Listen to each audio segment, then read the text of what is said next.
Hi, I'm Mr. Caldwell. I'm the Head of History, Classics and Politics.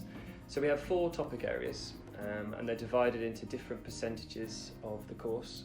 So the largest module is Unit 3, that's Tudor Rebellions and Disorder from 1485 to 1603. So we'll look at social rebellions, we'll look at economic rebellions, we'll look at the religious changes. Probably the biggest changes in English history occur in that period.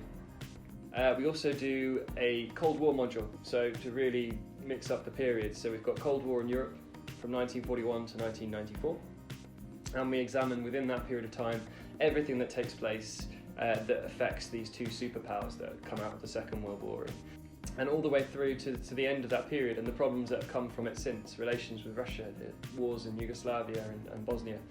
The third exam-based module is the England module. So we've gone sort of the early modern in the Tudors, modern in the Cold War, and then the medieval period we look at John and Henry, in particular John as a depth study from England 1199 through to 1272.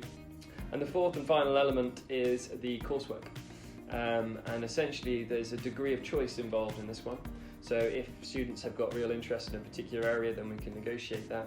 But we tend to focus on 4 areas and give them some license within it. So we look at civil rights in the United States, the Vietnam War, which is obviously allied to what the Cold War sort of study's been about, so they've got some context and grounding.